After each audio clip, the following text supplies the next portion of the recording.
So, good morning, everyone.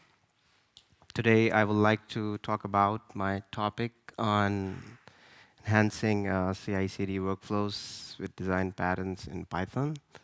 I designed this tutorial for stock for beginner level, but even everyone is welcome here. Um, in the few slides, you will see how I integrated the design patterns for superior robustness, maintainability, reusability, and scalability. A little bit of my introduction. So I'm Saad Hasan. I'm a software developer too, working at Kinaxis. So Kinaxis is an AI-based software company headquartered in Ottawa, Canada. And what they are mainly doing is enhancing AI to optimize supply chain resources and management for different clients. And for my part, I'm working in product verification department, and my mainly work is to do R&D to improve the practices of all end-to-end process of the product. Uh, my master's is in computer engineering with data science specialization from Carleton University. I also changed my domain some years ago. Previously, I was in electrical power systems engineer, uh, done my undergrad, and now here I am. And if you want to connect with me on LinkedIn, there's a link here. And if you have questions about talk or anything you want to ask, you can always find me here. So, yeah, let's talk about front part. I'm not sure I found this on the internet, whether it's true or not, but yeah.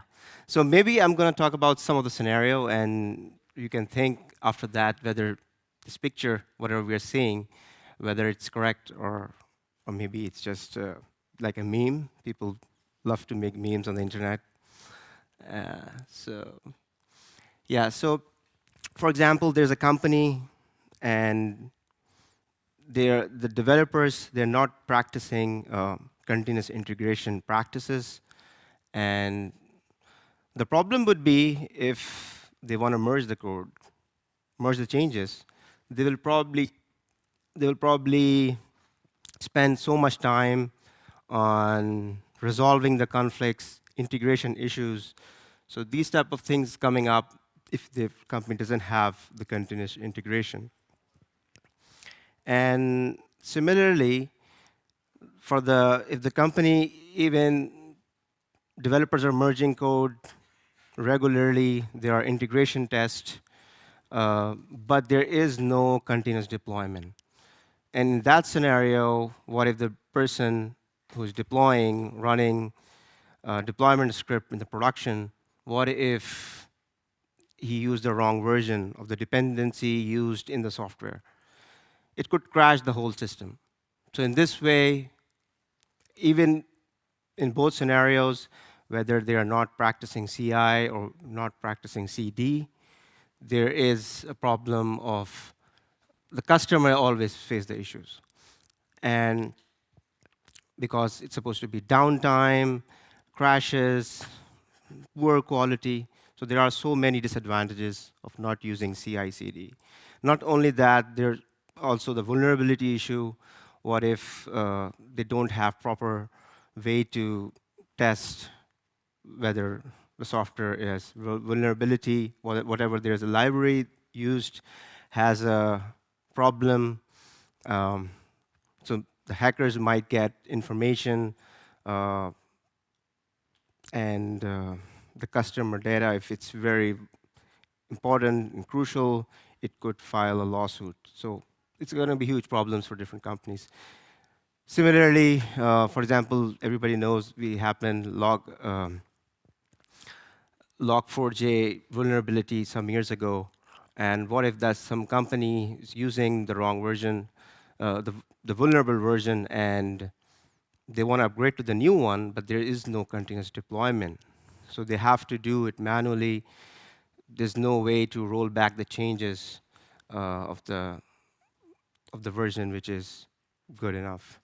So I think based on that, we could say a world without CD quite looks like this, quite a mess. So yeah, let's talk about the next part, what is the process is. So it's very similar to make food. So I don't know, but I have another hobby of making good food as well. So I love to make pasta, pizza as well. So it's very similar to that, like continuous ingestion, cooking deliciously. So if you're making a pasta or whatever you're making, I'm not sure about Swedish food here, but you need a sauce, you need to cook and bake, you need to serve, and you need to taste it. So these are the same steps, whether whatever you are making, you have to follow it. So it's quite similar to that. So yeah. So let's move to this pipeline. So I created a very small version. I didn't include a lot of things, but this is a small project I created so that we will understand how we can make it more improved. So the developers are committing the code. So here I represent GitHub as a source code management. And so we are using Kubernetes runner, which is, so most of the infrastructure I have on Azure. I didn't show how we can do the configuration part of this thing because it's not the whole topic. But I use the deployed version, so I don't need to worry about it. Yeah. So the Kubernetes runner, it's already we are using on different Azure resource group on a separate cluster to trigger all the pipelines. And for the image container registry, Azure we are using for the images. And yeah, and once we do that, so there's a pipeline. Whenever the developers commit the code, it's going to trigger the pipeline, which will trigger this Kubernetes runner to build an image, run the unit test, and then after that, tag an image, push image to registry. So once we have an image there, and then we have environment to deploy. And after that, once it's done, you can always notify. So there's a notification system which is sending email, Teams, or whatever tools you want to integrate with. And similarly, we have a logs monitoring part. So logs forwarding to the Datadog. You can also utilize Logstash as well. And in case of failure alert, you can also utilize OpenAI or different AI model to summarize the issue. So that's the whole picture of the workflow. And yeah, so I'm going to talk about the simple application I created. So this is the this is the folder structure here on the left. And you will see under the source, we have app.py file, which is the Flask-based application. And the tests are running here using the PyTest. There's no front end, just back in here. And what this application is doing is just generating the logs, the random logs. And you see there's a while true loop, so it's an infinite loop. It won't stop. There's no stopping condition here, so you will generate log unless you turn it off. And there's a time calculation variable. It's appending at each iteration. And after 25th iteration, it just raises an exception. So I created on purpose. I will show you why I did that. But yeah, this is a very simple application I created to show the workflows. So next part is, so we already set up the environment. We're running on GitHub Actions. And here, on every push to master branch, it's going to trigger the pipeline. So there are a lot of different ways people can do. Some people on every commit, it's going to trigger this pipeline. So it depends on, and it varies from different organization to organization, whatever the strategy they are using. So I just utilize, for example, just a master branch. Whenever they push it here, it triggers this pipeline, and it's running on this Kubernetes runner. The timeout minutes, I give this random number, 30, but supposed to be like, depends how much data you have or whatever you're doing. And the next step are we log into an Azure account by providing the secrets we stored on the GitHub. We set up the kubectl commands to run the deployment, so we can utilize the commands if you want to use it. We set up the kube login, and after that, we switch to the Azure Kubernetes service context, which we already created before.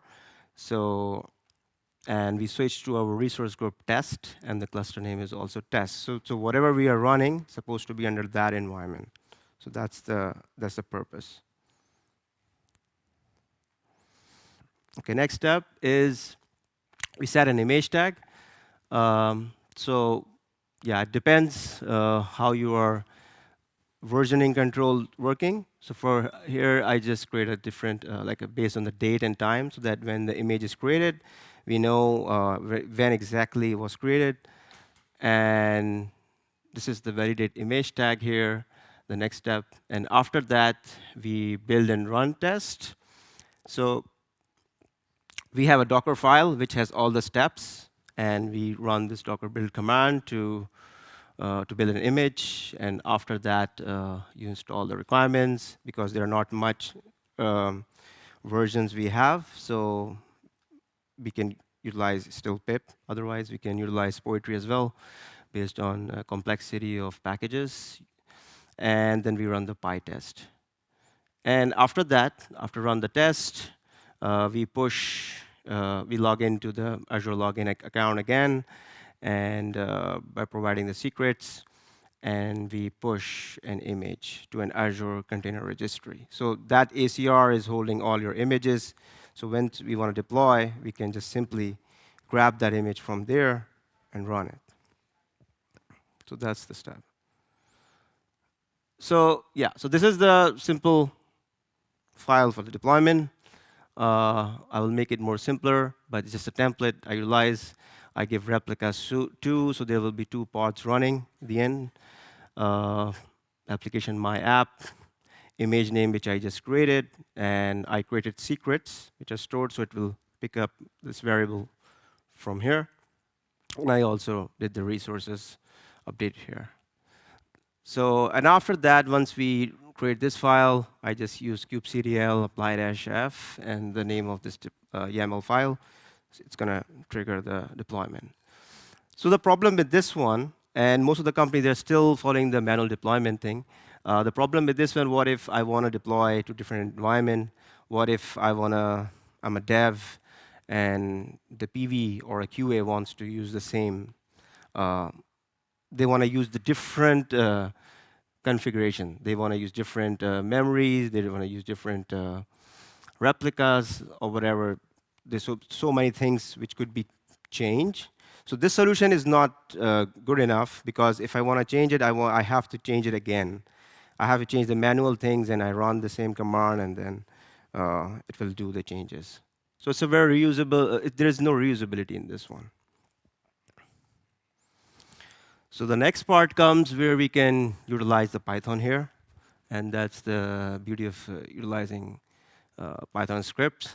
So we create Jinja template, which we can use it so that whatever we want to make it as change or make it constant. So it's up to you, whatever you need to see, what the configuration, what the variables you want to set. You can always set it, and what are the differences in different environments. So here we have simple small functions. Load template, for example, is just loading the template. Similarly, we have load configuration function, just reading the configuration. Similarly, we have get environment config. We get the environment configuration. We update an image tag, and after that, we render the template, and in the end, we save the rendered template. So it generates this deployment file, and after that, we can easy to use. And how we can set the environment, the configuration file in the Jinja template. It will show it here. So you see there is a Jinja template. You see a lot of variables here. So it depends which thing you want to set. And here are different environments. So you see you have different, some things are even same, some are different. For example, a replica set are different in dev uh, compared to PV. Similarly, the memories are different. So now if I want to run, doesn't matter, I just run the script by passing the parameters, and I can control them. And all the changes which we are seeing here, for example, I select PV, so it's a YAML file, so it will select all those things and update it here. So it's easier to maintain, make it more usable. So that's the beauty of it. Okay, so the next part is we have this is the same the function I defined earlier, and this is the script I'm running the main function. And you see we provide all the environment arguments, like the environment which I want to select, the image tag I want to provide, the template file name, and similarly the configuration file which you want to set. You can create multiple configuration files, you can create multiple templates, so it's up to you to decide. And in the next, I just call those functions here. And after that,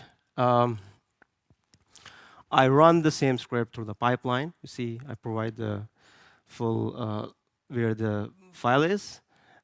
And after that, I provide the parameters, like environment is PV, image tag, the template, and also the configuration file where it's stored. After that, just verify the content, and I run the same command for the deployment. So this process is more reusable, more easier to use, and it's quite better than the previous solution, which I showed earlier.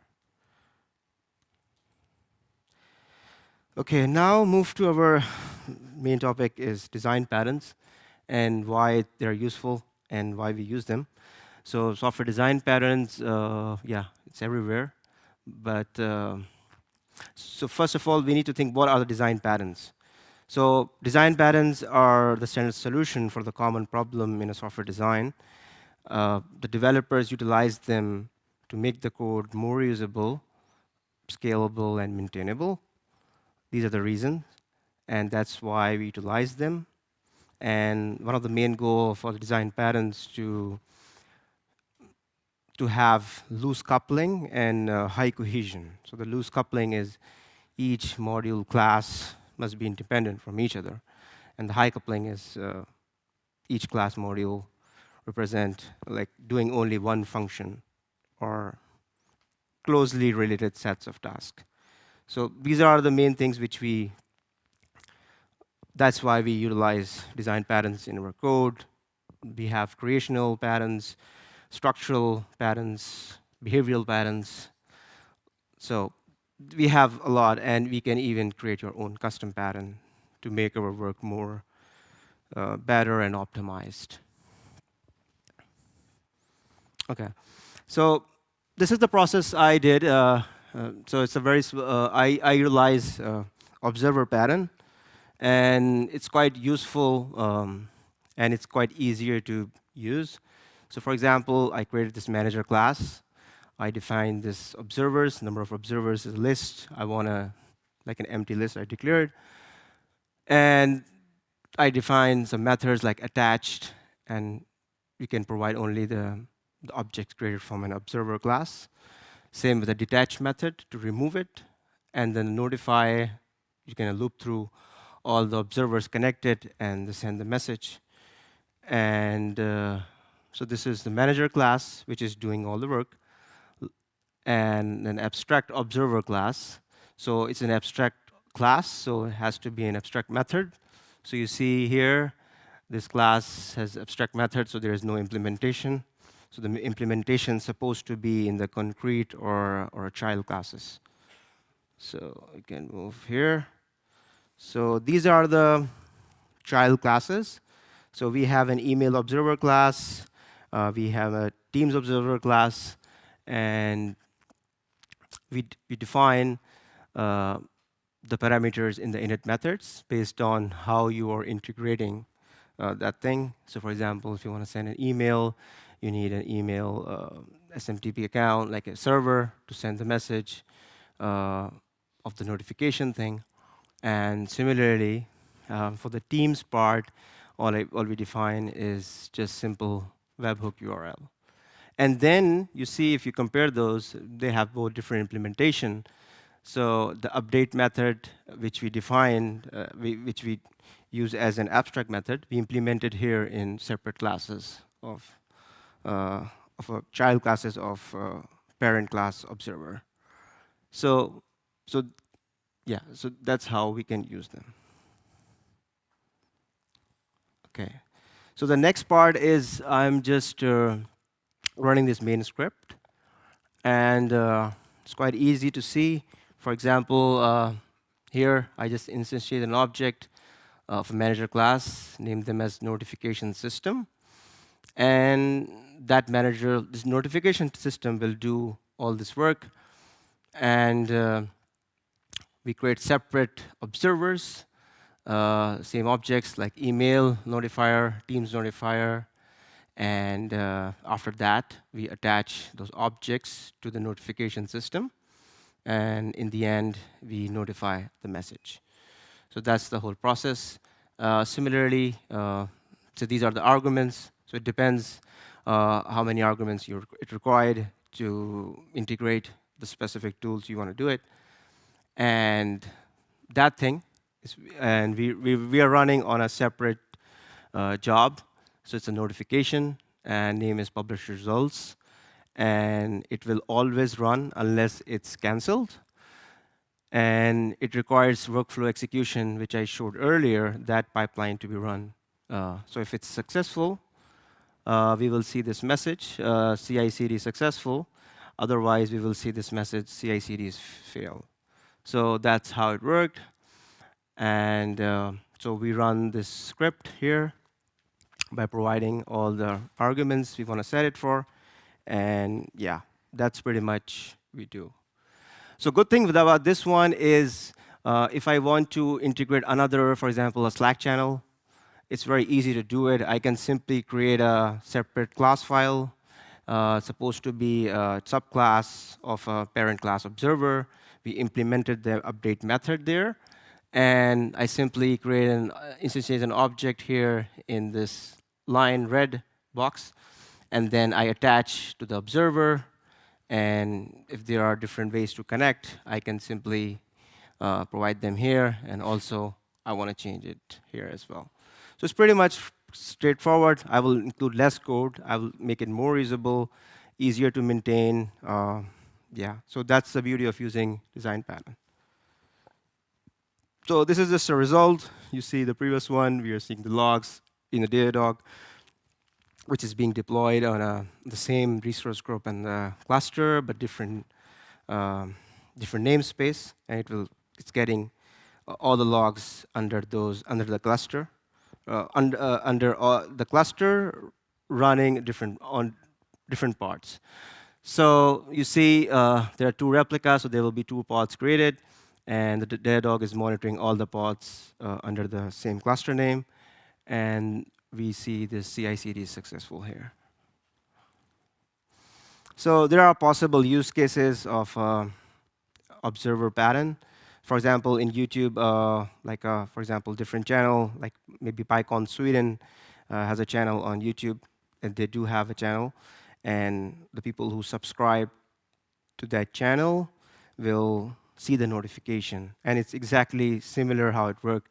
You have a notification system. It will send all the observers connected to that system. And yeah, and that's exactly how it works. And similarly, we have notification system in Netflix, Instagram, and Teams as well. The next thing I want to talk about it, I'm not going to go into detail, but I'm going to go like a high-level view of utilizing the strategy pattern for the logs part. So just a UML diagram. We have a parent class logs tractor. You have a Datadog, ELK, uh, other logs storing on like a text file somewhere in Azure Blob Storage location. So it doesn't matter. Depends on the company where they are using, where they're utilizing the patterns, but where they're utilizing the logs and how they are storing it. So I'm not talking about the storage part here, but it doesn't matter. But I'm talking about the coding perspective. So you can create like a abstract class and define an abstract method like a strategy, and then implement those on a specific child classes with a different strategy you want to use to utilize to extract the logs. And yeah, you can you have an aggregation relationship with all of those, and there's a report generator which generates a report, and that is links with the different logs you want to select, and you can also utilize OpenAI as well, and to summarize the issue, so which reduce the downtime. So in our system, we usually have a Datadog which gives an alert if there's an issue comes up. Once we have an issue, we will know, okay, so the issue comes up, and we will get the logs from the last 5 minutes, and we just summarize the issue and give the notification so that we know what the error is, what the issue is. So you can utilize AI here as well. So for this part, I showed you that I created intentionally after 25th iteration. It's going to fail. This application just raise an exception. So you will see the errors in the logs, that part. And here I utilize GPT-4o result, and you will see it's the summary is saying log generator function in the app.py file, line number is 58, and the exception cause is we just usually do it, yeah, intentionally raised to simulate an unknown error after 25 iteration. So it will help you to debug faster. Once you know what the error is, it will reduce the downtime in our applications. And so, yeah, I use the library LangChain for that. It's easier to use. Yeah, so that is for the summarization part. And yeah, so now move to the conclusion and the future work. So here you can always leverage different custom patterns for better solution. So it depends on your work, on your application you are trying to do. You can always use different pattern based on the best strategy. For example, singleton you want to use factory pattern. So it depends. Uh, this is very simple, but if you want to go into the advanced, it's supposed to be a separate talk on Argo CD and Helm for deployment and configuration management when you have a very complex application, and you can always utilize Jinja templates to make it more reusable with those solutions. And yeah, the AI will always improve the troubleshooting and reduce the bug time. And in the end, yeah, we could say the design patterns, even in the CI/CD pipelines, will always improve flexibility, scalability, code reusability, and the maintainability as well. So these are the references. The first one is if you want to read more about design patterns. It's a good website. I learned a lot from that one. That's why I put it here. So I put this all of my code. If you want to check like how I utilize the script, if you want to learn more about it, there is some code is still not done, like the logs part, which I will do it once I got time. This good article on Argo CD and Helm I read on Medium as well. It's quite helpful. And the last one is this article is all about how we can use the observer pattern, how the observer pattern being utilized in big companies like YouTube or like big tools like Instagram, Facebook, yeah, and so on. So I think that's all I have. And yeah.